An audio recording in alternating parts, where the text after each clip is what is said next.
कि तुम्हें अगर अपनों पे नाज है तो हमें भी उस दरिया को पार करना है। अभी परिंदे शुमार करना है, फिर बताएंगे हम किसका शिकार करना है। तुम्हें और अपनों पर बड़ा नाज है तो हमें भी ये जिद है कि दरिया को पार करना है। समाजवादी पार्टी दरिया को पार करेगी। और ये पीटीए के लोग हैं, पिछड़े हैं, दलित हैं, अकलियत हैं, अपर क्लास के लोग हैं, अगड़े भी हैं। हमारे दल में सारे लोगों का अपार जन समर्थन मिल रहा है इनके कुकृत्यों को देख करके जो ये लोग कर रहे हैं। मैं बताऊं आपको कितना बड़ा घिनौना कार्य लोकतंत्र का इन्होंने लोप किया है। मेरे गांव में, मैं बता रहा हूं, कोई बनावटी बात नहीं, मेरे गांव में 275 वोट जब मैंने लिस्ट देखा तो मेरे घर का खुद 4-5 वोट, मेरा शैडो उसके घर का 15 वोट गया। बड़ा परिवार है, 15 वोट। इसलिए हमने कहा ये तो पूरा का पूरा गायब है। जो कह रहे हैं 475, ये 400 पार ये कर ले जाएंगे, फिर हमारे पास वोट कहाँ होगा।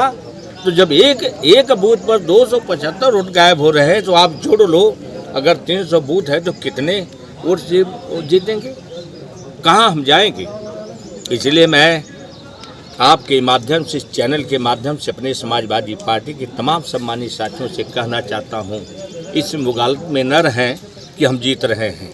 हम कड़े संघर्ष में इनकी बेईमानी से, ज़बरदस्त बेईमानी इन्होंने किया है, ईवीएम से ले करके और वोटर लिस्ट तक लोगों को कटवाया कि काट दो नाम इन लोगों का। तो आप लोगों से मेरा अनुरोध है मेरे बंधुओं कि आप पहले वोटर लिस्ट ले लो। जो लोग हैं घर पर अपने बीएलओ को ले करके, ये मोबाइल पर फोटो, आधार कार्ड लेकर ऐप से आप लोग अपना ऑनलाइन वोट बढ़ा सकते हो। और प्रचार करने की ज़रूरत नहीं, प्रचार हो गया है, दुनिया जान गई है, उत्तर प्रदेश के लोग जान गए हैं ये लोग क्या करने वाले, इनकी चोरी पकड़ी गई है। इसलिए आप लोग जो है अपने बूथ पर, केवल अपना बूथ आप संभाल लो, आप जीते हुए हो। और मैं जो कह रहा हूँ, अगर यह हमारे वर्कर, हमारे बूथ अध्यक्ष, हमारे सेक्टर प्रभारी, जोनल अगर यह काम कर ले गए, मैं चैलेंज के साथ कहता हूँ 80 की 80 सीट समाजवादी पार्टी इंडिया के खेमे में, इंडिया के रूप में आ जाएगी, वो हनी उत्तर प्रदेश में नहीं होगी। और जो सो गए जो लोग, तो फिर ये लोग चोर जो हैं वो चोरी कर ले जाएंगे। पहले नहीं नारा लग जागते रहो, जागते रहो, जागते रहो। तो ये लोग ये हैं चोरी करने वाले लोग हैं। ईवीएम से लेकर के वोटर लिस्ट तक इन लोगों ने हम लोगों के साथ विश्वासघात किया है, लोकतंत्र का गला लोगों ने घोटने का काम किया है। आप लोगों को मैं बहुत बहुत धन्यवाद देता हूँ। ये मेरा संदेश पूरे प्रदेश में फैलना चाहिए कि अपनी अपनी वोटर लिस्ट आप लोग देख लो, अपने अपने गांव की वोटर लिस्ट देख करके जो नाम नहीं जुड़ा हुआ, जो लोग हैं यहाँ मौजूद, उनका नाम बढ़वा लो। जो नहीं है, मैं उनकी बात नहीं कर रहा हूँ, ईमानदारी से जो हैं उनका, और शपथ खा करके जाओ इस चुनाव के बाद, 24 के बाद, अगर आपने इन फासिस्टवादी ताकतों को, अगर आपने सांप्रदायिक ताकतों को आपने मौका दिया तो 2024 के बाद लोकतंत्र नहीं रहेगा, हिंदुस्तान का संविधान नहीं रहेगा, यह देश गुलाम हो जाएगा, फिर राजशाही तंत्र चलेगा, चुनाव नहीं होगा। एक वोट देने का, एक मत देने का आपका अधिकार आपके हाथ से निकल जाएगा। और संभवतः मैं जानता हूं कि जो संविधान में तमाम बराबर अमेंडमेंट हो रहा है, बाबा साहब भीमराव अम्बेडकर का वह लिखा हुआ संविधान भी खत्म हो जाएगा, मनुवादियों का संविधान लागू हो जाएगा।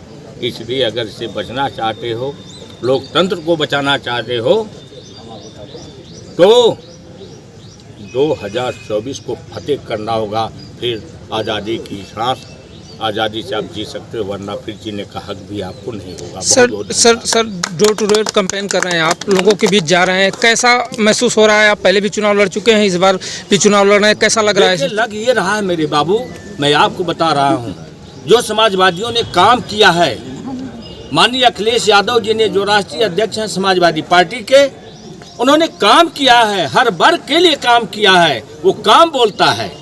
और इनका कहाँ काम है? इतना घोषणा, इतनी घोषणा, इतनी घोषणा ये करते जा रहे हैं, लेकिन जमीन पर एक भी काम इनका कहीं दिखाई नहीं दिया था।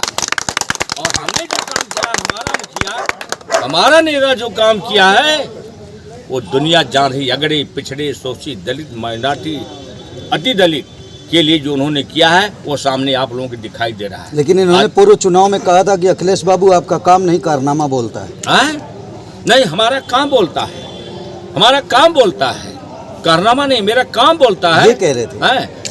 मैं कह रहा हूँ, उनका एक सिपाही होने के नाते मैं कह रहा हूँ, ये मैं धोखा नहीं दे सकता। समाजवादी पार्टी ने कभी धोखा नहीं दिया अपने किसानों को, नौजवानों को, सबको। ये कहते हैं न कि सबका साथ सबका विकास।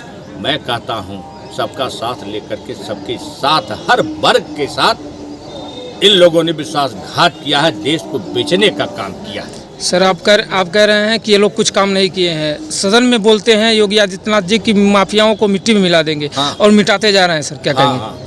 मैंने उन्हीं माफियाओं को, केवल मुसलमान माफिया है, यादव माफिया है, यही माफिया है, और लोग माफिया नहीं है। मैं जात का नाम नहीं लेना चाहता। कितने लोगों को इन्होंने मिटाया है। ठीक है, माफिया को मिटाओ, और भी माफिया उनको भी मिटा दो, ये कह दो और लोग माफिया नहीं है। अरे हम इस मुल्क के रहने वाले, हिंदुस्तान के रहने वाले, चाहे हिंदू हो चाहे मुसलमान हो, ये सारे लोग हिंदुस्तान की धरती के लाल हैं। मजहब नहीं सिखाता आपस में बैर रखना। हिंदू हैं हम, वतन है हिंदुस्तान हमारा, सारी जहाँ से अच्छा हिंदुस्तान हमारा। हम सब लोग एक हैं। आज़ादी की जंग में क्या मुसलमान का योगदान नहीं है? दलित का योगदान नहीं है? कितने गुजरातियों ने अपना जान दिया, कुर्बानी दिया है। मैं पूछना चाहता हूँ इस मंच के माध्यम से, चैनल के माध्यम से, मरा है तो ठाकुर का बेटा मरा होगा, भूमिहार का बेटा मरा होगा, पंडित का बेटा मरा होगा, मुसलमान का, भर का, पाची का, अहिर का, हर वर्ग के लोग, चमार का, यही लोग सरहद की रखवाली करते हैं। बता दो ईमानदारी से, एक भी कोई गुजराती किसी सरहद पर है? अरे मत कहलवाइए, बहुत कुछ है। इस चैनल के माध्यम से मैं क्या बताऊं इन लोगों के कारनामे। इन्होंने सदैव मेरे मुंह में बात न आने दीजिए। आप लोग क्या किया इस देश के साथ, कितनी बड़ी इन लोगों ने धोखा किया है, जो पूरा हिंदुस्तान जानता है। बहुत बहुत धन्यवाद। आज़ादी आपने दिलवाई, मजा ये काट रहे हैं जिन्होंने अंग्रेजों का साथ दिया हो। और ये लोग क्या कर रहे हैं? गांव का किसान दे रहे हैं अडानी को, अंबानी को, ये तमाम है धीरू भाई, ये सारे लोगों को, सारे देश का पैसा इन्होंने लूट करके खजाने में भर दिया और मंगवा रहे हैं, माफ़ कर दे रहे हैं उनका। 10,000 कर्जा किसान का अगर है, ले लिया है, तो अमीन जा करके, पुलिस जा करके रिकवरी कर रही, पकड़ के जेल ले आ रही है। 16-16 लाख करोड़, हजारों हजार करोड़ रुपया माफ़ हो जा रहा है। इन लोगों के बाप का वो पैसा है कि किसान का पैसा है, यहाँ के हिंदुस्तान का पैसा है। माटी भी आज आप बेची जाती है। तो मैं ये कहना चाहता हूँ, होशियार हो जाओ मेरे नौजवानों। मैं हर वर्ग के लोगों से कहना चाहता हूँ, चाहे वो ठाकुर हो, चाहे ब्राह्मण हो, भूमिहार हो, पासी हो, चमार हो, अगड़ा हो, पिछड़ा हो, दलित हो, ये तुम्हें बेचने का, गुलाम बनने का एक बहुत बड़ा षड्यंत्र किया जा रहा है। बच जाओ इसमें 2024 में, वरना न संविधान रहेगा, न ये देश रहेगा। हम लोग फिर गुलामी की जंजीरों में हम लोग जकड़े जाएंगे। यही कह करके मैं अपनी वाणी को विराम